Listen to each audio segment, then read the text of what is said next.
All right. Good evening, everybody. It is August 11th, 2021. You're now watching Real Talk with Ronnie live.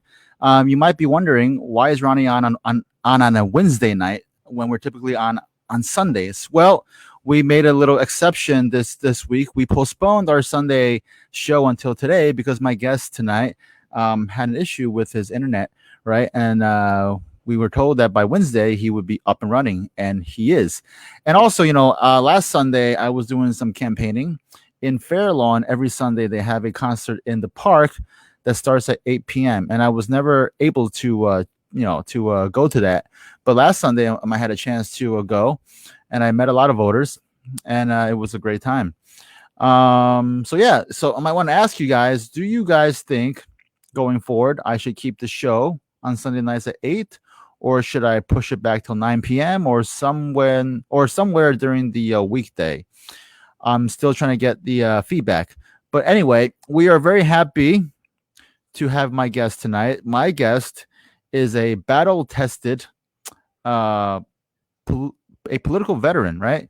He has ran for many offices in the past under the Independent Party banner, under the Conservative Party banner. He's ran for governor, for Congress, for state assembly, for freeholder. Well, it was known as freeholder back then. And now he is the Republican nominee for state senate in District 37 here in New Jersey. And he's a great guy. He's an entrepreneur. He's got a lot of things going on.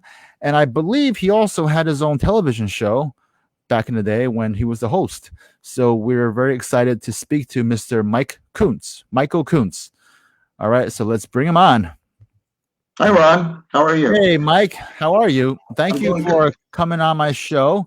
I understood that you had some technical problems with your internet on Sunday, right? But now you're up and running. Up and running for the campaign too. Great. It's always a pleasure to see you, and it's going to be a lot of fun to talk with you about a lot of issues and catching up on the election. All right, perfect. So, Mike, why don't you start off by telling the viewers who you are, Sure. What you do, and why you decided to get into this race? Well, first of all, I have a background in my own profession, which is in interior design, renovation, and I have a background also in screenwriting. I've become a screenwriter in the last 6 or 7 years. I'm excited about that. Graduated from a good school here in New Jersey with a BA at Ramapo State College. I'm very proud of being a member of that college. Okay. And went on to get a master's certification from School of Visual Arts in the city, and a few other certifications in television production. And you were right, I did have a show. Right. That I'm threatening to compete with you on again to bring it back. All right, great. It was called the No Limit Show, and it was quite a good show for 5 years. And we ran 2 shows a week on Cablevision, and we had a lot of fun doing that. And I enjoyed interviewing a lot of interesting authors and a lot of political people who came on. As far as my political background, as you said, been in the battle tested. I've been in the field for a long time. Aside from in 1980, when our great president Ronald Reagan ran, which is your namesake. That's right. Ronald Reagan. I graduated that year, a little older than you, and basically we came out as students for Reagan, and I knocked on doors for the Gipper, and we got him across the line fantastically, and we got him again across the line in 84. 84. Yep. That's correct. So I've been a pretty strong conservative with some libertarian traits, liberty traits. And so we're moving ahead here in 2021, along with your campaign. We're all running together here in the county of Bergen, great county. And I'm running in the 37th district. Can I ask you a question? So sure. In 76, when Ronald Reagan ran for the nomination against Gerald Ford, who did you back then? Ronald Reagan. Oh, yeah? Okay. I mean, I backed Ronald Reagan. As I said, I'm a bit older than you. My real mentor, although I was very young, I still campaigned with him when I was about 10 or 12, was Barry Goldwater. Okay. And of course, the connection between Goldwater, who was an amazing straight shooter, and Ronald Reagan was very close. If you remember, Reagan gave an amazing speech to support the nomination of Goldwater that he ran in '64, and I think that helped him for his exposure to become the next governor of California. Right. Okay. So after college, you graduated from Ramapo, and then when did you first run for office? Well, I ran somewhat in school. In high school, we always had that kind of a bug to run. So I ran for the legislative of the school. There were like sections of the school we'd run. So like student council, right? Yeah, student council. Okay. And I think the head of the football team won that year. I lost. The football guy won because he got a lot of the female votes, but that's okay. So then I went forward, but I've always been really focused on history, politics. I've always been outspoken. I'm a very strong supporter of our Constitution, our Bill of Rights. And I think what we're seeing here, not only in our country, but it trickles down to this state, specifically New Jersey, and other states like New Jersey, who they call blue. We're trying to turn that state red this year. We've got a great candidate at the top with Jack Citarelli. And so I've always fought for those type of Bill of Rights, strong concerns about family values, and I can go on, but it even affects right here in Bergen County, and even in the district I'm running, which has primarily been a history of Democrats, the 37th district. Okay. Can you talk a little bit about your run for governor? Sure. It's an interesting run.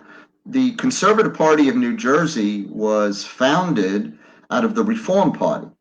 So what does that mean? In '92, as you know, and I supported this candidate in '92, was Ross Perot. Right.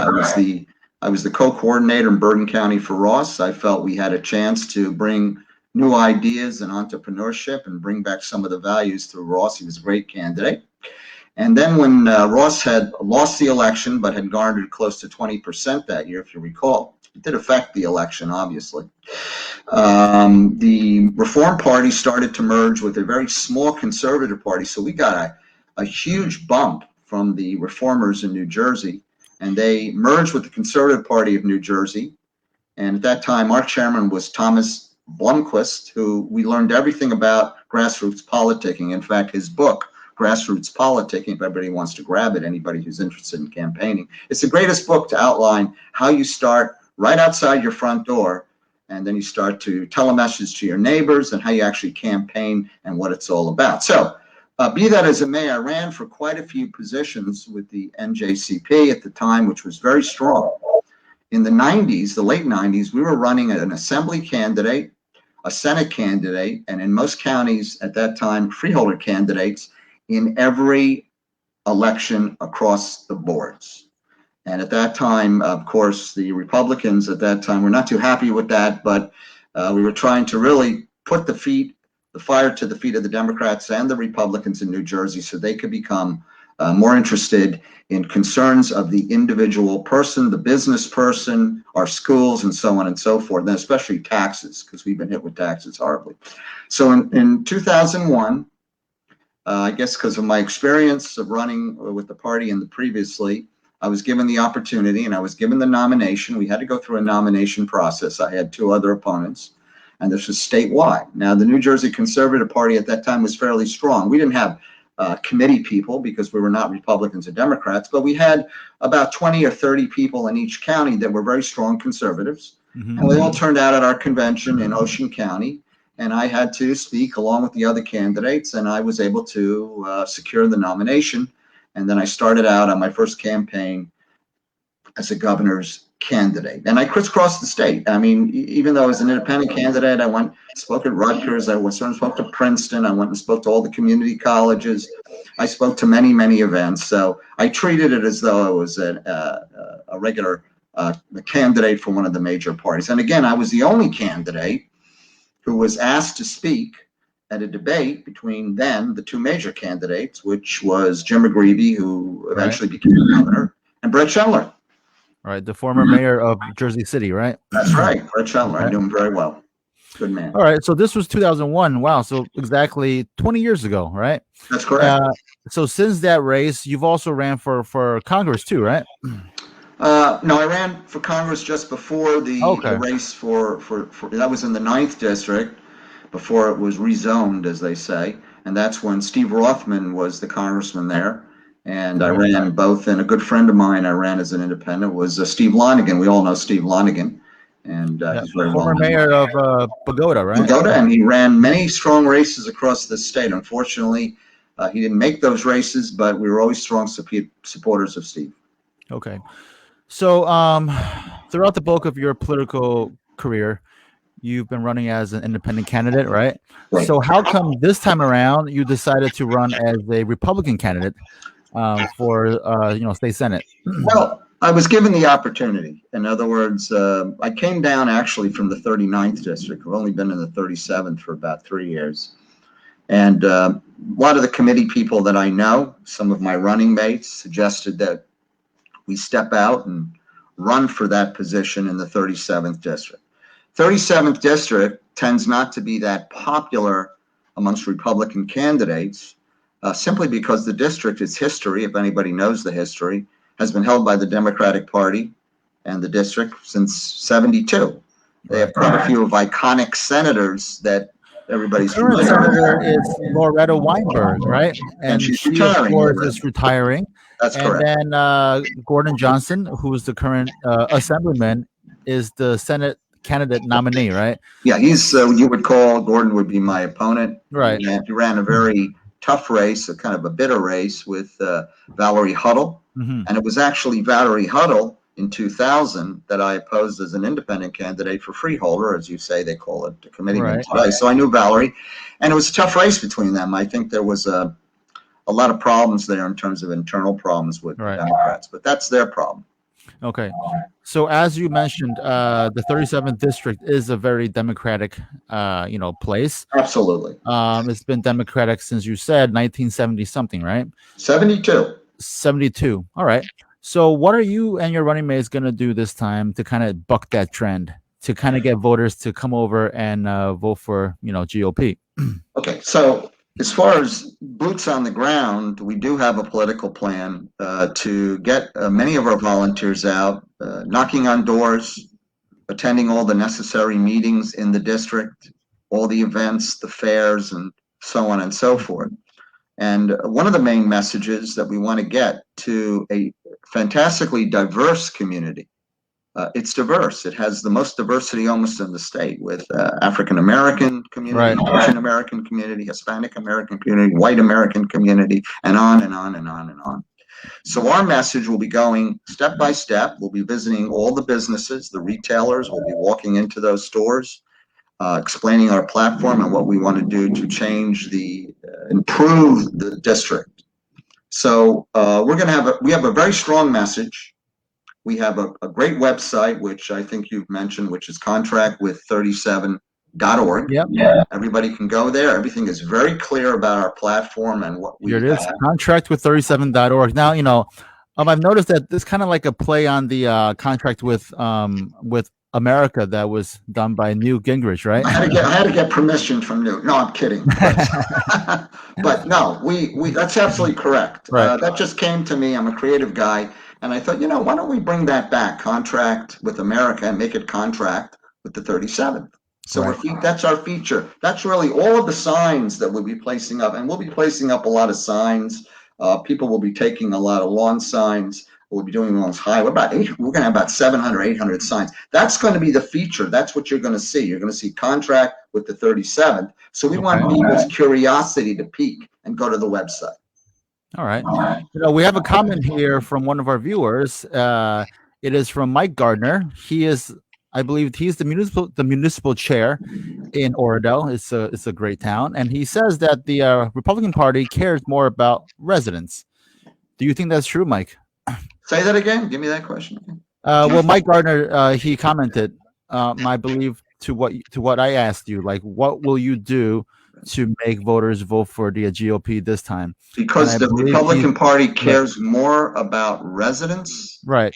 What is it? Could I ask Mike to explain that further? What he exactly means by that? Well, I think what he means is that the Republican Party just cares more about the people, right? Oh, I see what you Yeah, mean. Yeah, yeah, absolutely. They yeah, do care more about the people, but and I'll say to Mike, how you doing, Mike? I know Mike. Um, the Yeah, that's true. They care more about the citizen, right, and they really care about the citizen taking charge of their own life, taking charge of their own destiny. We've always encouraged that rather than being dependent upon the government and the society and ultimately other taxpayers. So we're always encouraging residents into entrepreneurship or getting an education where they can look to improve their position in their corporate jobs or their businesses. right. And that way it helps the entire community. I'm absolutely on board with that. I think I just didn't understand how he phrased it. Okay. Now, Mike, you and your two running mates, they're great guys. Ed Durfee and Patrick Purley, right? They're Right? running for assembly. Edward Durfee and Patrick Purley, two great running Right. mates. What are the top three issues that you want to try to focus on for this coming campaign? Well, first of all, there are so many issues in New Jersey, and the New Jersey issues that are in Trenton and that face every district across this state. Okay, we have a terrible property tax issue in this state. The property tax issue in the state has caused residents to move out of the state. 80% of the residents that move out of 100% leave the state. And we've got to change that whole dynamics. Now, property taxes has always been dealing with property taxes, although we had a plan in the New Jersey Conservative Party going way back 20 years ago. Property taxes for candidates has always been kind of a fairy tale. They always say, let's lower property taxes. But I don't always find the plan of lowering property taxes. And there's one issue you have to face right off the bat. We have Abott districts in this state. We all know what Abott districts are. Well, for the viewers that may not be aware of that term, can you explain it? Yeah, they're a little lower income district that needs more support. It's usually based sometimes on demographics, sometimes on income, and they keep more of the funds, the taxable funds, going to those districts to support those districts, and a lot of it goes to education as well, and that's a touchy issue in this state, you know. But Abbott districts, the problem we have with Abbott districts is that many developers, not all, but many developers have gone into these Abbott districts and have bought properties, brownstones, so on and so forth, and have developed those brownstones. And many of those Abbott districts are slowly becoming gentrified. And that means that say, for example, a $1.2 million piece of real estate in Jersey City, and I can show you these numbers. I have photos, numbers, whatever anybody needs to show, ends up paying sometimes between $8,000 and $10,000 for that property in property taxes because it's an Abbott district. We come up to our great county here, Bergen County, and even the 37th district, and we get homes that are in the same category. Now, it doesn't have to be the same category. It could be a house that's $500,000 or $700,000 or $300,000 or $250,000. But ultimately, in these particular areas, we pay much higher property taxes. We send more of our money down to Trent. So we've come up with a plan called averaging. We want to average these property taxes across the boards. So the individuals who buy a nice townhouse in Jersey City are paying the same amount that someone is buying here. What that does is it takes the pressure off of the towns that have been inundated by property taxes. It's become horrible. I have many constituents who've come to me. I had one today who came to me and said, could you do anything? My mom and dad, he's an Afro-American young man going to school, very aggressive, very good in business. I said, my mom and dad pay about $12,000 in property taxes in Teaneck. And that's, to me, $12,000. Okay. That's a lot of money. A lot of money, especially in Teaneck. But if you take that same property and you put it into an Abbott district, they might be paying 6 or 8 or even less, 5. Right. And we have to balance that. Also, we have a problem with our budget. We have about 65,000 employees in this state, and we need to trim that back at least by 5 or 7%. And my suggestion is that we can trim that back, take those monies, put it into a special account that gives rebates to these property owners, not small rebates, but rebates that maybe are between $1,000 and $2,000, depending upon the size of the property and how much is going to Trenton. people will start to be encouraged to stay in their own communities. And I would add one thing, very important. It's incumbent and important and responsible for all the taxpayers in each municipality to attend those zoning board meetings, attend those meetings and council meetings, find out where your money's going. That's your money. You're working hard every week. You're strapping yourself into your car. You're making this money, whatever the amount is, and they're just taking those monies. Because if you don't have the money in town because you're sending it out of your municipality, and say one of your small bridges breaks down, or you need a new fence in the town, they're going to go to you and say, look, we have to raise some more money. And once again, $150, $200, your property taxes are going to go up. So property taxes is a key thing that we're going to work on. I'm going to work night and day on that, and we're going to be successful at changing that, and people are going to be very surprised. Okay. So property tax is issue number one. What are the two other issues? Well, you have an issue here in the state where you have a governor that certainly I'm not happy with, and I'm hoping that we can get that tsunami behind Jack Citarelli and replace him. Like Jack Citarelli said, one and done. Get rid of Murphy. Yep. Murphy has caused, first of all, he acts out of fiat. He's been sued 4 times. He's broken the Constitution. He's borrowed money. He's whipping up the debt. He's saying that we now don't owe money because his friend down in Washington, Joe Biden, who's having his own problems, obviously, sent him about $6 billion. So now he's saying the state's in the black. It's not in the black. We're going to pay for all of those things. And the $4 billion loan that he did before that, supposedly to give to COVID. Okay, so what we need to do is we need to flatten that curve with taxes, first of all. If you look at the tax numbers, we owe $214 billion in taxes for teachers' pensions, health insurances, municipal bonds. Then we have a $44 billion budget that just came up. We're rated 48 out of 50 states for the worst state financially. Why should we be in that position? This has been going, and also, it hasn't been going lately. It's not the last 5 years or 10 years. This has been building since 1990. Right. This has been like an ongoing trend. So we have to get control of that. We're going to get control of those issues. People also don't realize that we have about 50 unforeseen taxes and surcharges on goods and services. They don't even know that that's happening, that they're pulling money from every direction. So that's an issue that we certainly have to deal with.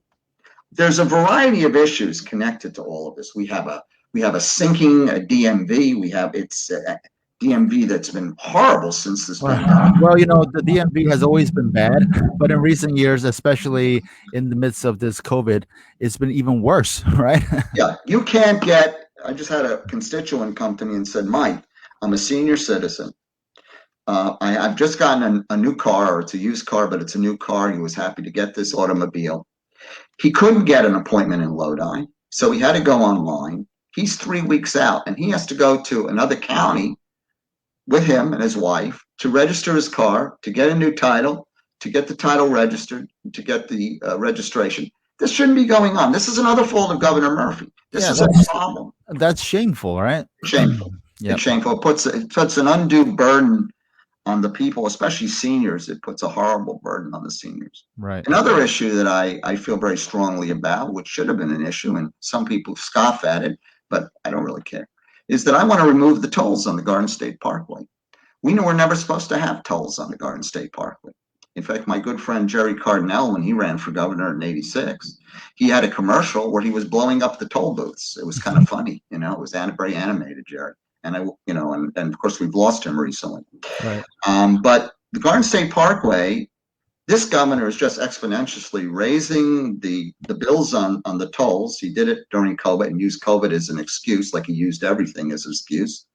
And again, we want to set up a plan where we remove those tolls. We have a plan that if they need maintenance for the Garden State Parkway, snow maintenance, building some new roads or repairing roads or putting up some borders or whatever they need to do, we can do that with a very small surcharge when you re-register your car every year. If it's $10 or $15 and it says to maintenance, that's fine. But don't exponentially just raise the tolls. So I would set up a program where we remove those tolls for New Jersey residents. Other people using that parkway would pay the toll. People coming from Delaware or New York or from Connecticut, they'll continue to play the toll. They're using our hype. Right. We have another comment from Mike Gardner. He said, Republicans promote law enforcement, not defund police, as many Democrats are advocating. That's absolutely true, right? Republicans, we are pro-police. We are pro-military. We're pro-law and order. And the Democrats, especially the left loony ones, they want to defund and vilify the police. Absolutely. Yeah, absolutely. There's what I call is a soft tyranny that is across this country, and it's a malignancy, and you see it manifesting specifically in many of what we call blue states. I don't like this blue-red, but we'll call it blue for our purposes. We are very strong supporters, myself, Edward Durfee, and Pearlie Patrick, in funding the police. In fact, I just spoke to, sent an email, and we'll be speaking to Robert Fox, head of the Benevolent Association of Police in New Jersey. We sent out, we're hoping to get their support. And in that category, where it says, would you want to fund or defund? Of course it's to fund the police. You've got to give those men, I come from a family where there's armed forces, we have a police officer in the family, a cousin. You have to give every option to a police officer who has to go out into the public every day, be as resolute and as focused and as friendly as possible to the whole community, and that means all people, African American people, white American people, Asian American people. He has to be focused, but he has to have all of those abilities and everything he needs to perform that job so he can keep himself safe and keep the community safe. I feel the different. I feel we should be funding the police and making sure that they are as safe as possible, because the safer they are and the stronger they are, the stronger the streets are going to be safe from crime. Now, Mike, do you have any debates coming up against you and Gordon Johnson? No, I haven't scheduled it. We're going to send out a letter, an official letter, and we're going to, of course, challenge them. I would like to go on some of the media. We have the New Jersey Globe, and we have a few other shows. We probably have the League of Women Voters, which is a common one. I performed in many debates, and I'm going to send out a letter as a request to at least have 2. I would like to have 3, and I'd like to break the debates down into both the security of the state regarding COVID and what's happened. I mean, obviously, there's a lot of issues to discuss. You have 8,000 people who have lost their lives under the Murphy administration. And if we just look across the river today, we see what's happening in New York State. Yeah, Cuomo has had to resign. And I believe, I'm not going to get into New York politics. I have a lot of friends over there in Staten Island. I believe that was basically a political hip job. In other words, they used a lot of this circumstance to get him out of the way. And there are other people biting at the bit, including their attorney general, who's very left wing. Well, the resignation at this point is the best thing that can happen to him. There are people saying that he could be prosecuted for a lot of his crimes. So I mean, well, he's getting himself out of the way, but of course, the Biden administration once again gave him a pass because they don't want to prosecute him for the 18,000 people that died in nursing homes. And we have the same problem. You know, in 2020, December of 2020, on the 30th, their administrative health director here in the state released the proclamation signed by him saying that they were going to allow patients with COVID to transfer into veterans hospitals. Jack Ciattarelli likes to say, and is absolutely true, that if New Jersey were a country, we would lead the world in COVID deaths per capita. He's right. So, yeah, the numbers are absolutely correct. Yeah, absolutely correct. All right, Mike. So I know that every weekend, right? Every Sunday, or is it Saturday morning, you usually host like a little forum at the River Edge Diner, right? And this it's a terrific forum. Right, and this has been going on for how long? Well, my running mate, who's a tremendous human being, Edward P. Durfee. Edward's a great, great patriot, and my other running mate, I can't say more. He started a group called Bergen County for Liberty, and he started it in 2008. And I came aboard in 2011 with the interest of helping support the then Republican candidate, Ron Paul. We loved Dr. Paul. We felt he was a straight shooter. Everything that came out of his mouth was the truth. He was great on the Fed. He was great on not getting involved in other countries' issues, especially wars and so on and so forth. So we all jumped on board and we started supporting him, and I became one of the campaign directors for the Ron Paul group, and then eventually they moved me into a statewide position for the northern part of the state. So I ran all the counties down to about the edge of Ocean County. But that group specifically was a group that was bringing together like-minded patriots, people who are concerned with liberty. That's what this country's about. This country was not built on equity. It's built on liberty. The left wing have it wrong. Equity, they're using the word equity to say that we want to take everyone else's money, everyone else's strengths, and then just share it, that they're going to take charge of everything. And that's not what that'll never happen, by the way. That's not the American way. So that's the group. That's the group. We meet every Saturday. Anybody who's watching this can come. We meet from 10 to 12. We have 42 members, and usually we get between 15 and 25 or 15 and 20, and they interchange from week to week. And we're very proactive. I believe you were nice enough to invite me to one of your meetings a couple of months ago when I first started running, and I had a chance to speak there. So I want to thank you. We'll bring you out again because it's all right, sure. Ups and downs. All right. So for anyone who's watching right now who may want to join you, you are at the River Edge Diner every Saturday morning from 10 to 12, right? That's correct. Okay. And I do believe you have an event that's coming up this coming weekend, right? This coming Saturday. I would hope to see you there. It's going to be a good event. Do you want to talk a little bit about that event for the people who are watching? Yeah, we're going to be in one of our towns of our district, 37. It's going to be at the in Cresskill at the Madison Grill, at Cafe and Grill, a beautiful little cafe. I've had dinner there. Anybody who wants a great dinner or lunch, it's Middle East food. It's beautifully, very clean, gorgeous little place. So we've secured the room on the 14th at 2:30, and we're having what we call as many candidates we can get. We of course invited the two committee candidates, Ron Lin and Tim Walsh, and we're having our great sheriff's candidate is coming. We're also going to have our Judge Surrogate Cara Simone's coming. And so we're going to have that. We invited some of the other individuals from our BCRO, and some of them will be coming. And basically, it's going to be a forum that's going to focus on the 37th district. So all of our municipal chairs, other than two from the 13 towns, will be there, and we'll be doing a workshop. So this is happening this coming Saturday. That's right. From 2:30 to 4:30, right? Right. Now it's by invitation. We've sent out. We have at least, I'm hoping, between 20 and 30 individuals coming, and we've offered an invitation to Jack. According to what I hear, he will be there as well. Jack Citarelli. We're very proud to have him there. Okay. And great. we're going to have everyone will have an opportunity to get up, and yourself and Tim, and give a talk to the 37th district municipal chair. It's a very important meeting because we feel we have to do grassroots. We have to stir up the 37th district. It's been a little bit on life support over the years, and bring those municipal chairs in. And we're going to have a work session there. We're going to actually have workbooks that we put together to help them motivate their committee people to start working in the 37th to drum out the vote and send out a message.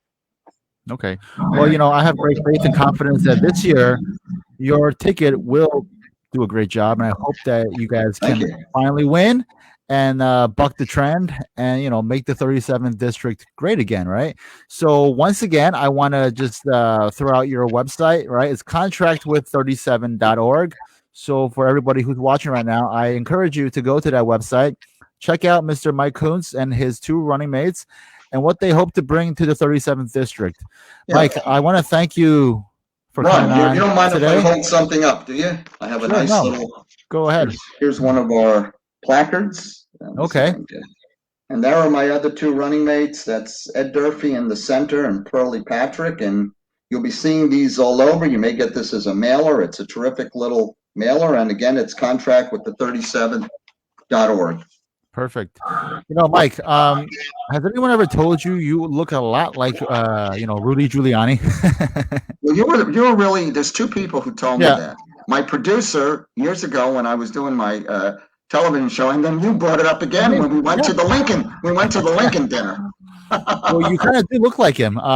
Thank you. Yeah. So I mean, you could, if I could pass for him. Right. if you're looking for like a a side job, you could be like a Rudy double. Right. Well, unfortunately, they're giving Rudy a hard time. He's America's mayor. I love Rudy Giuliani. I've spoken to him. I've actually had a talk with him, and he's a terrific guy, and he's done a lot for our President 45. He helped him tremendously. And I would ask all the people out there to look at the political scenery and see that it's going to change very drastically across this country. It's going to change right here in New Jersey. People can't take all the taxes. Got a comment from Mike Gardner. Great job, Mike and Ron. Thank you, Mike. Thanks, Mike. I hope to have you on also, Mike. At some point when you have the time. All right. So I think that's all for today. I want to thank you, Mike, for coming on. Mike Koontz, right, for coming on. And I encourage everybody to go to contractwith37.org.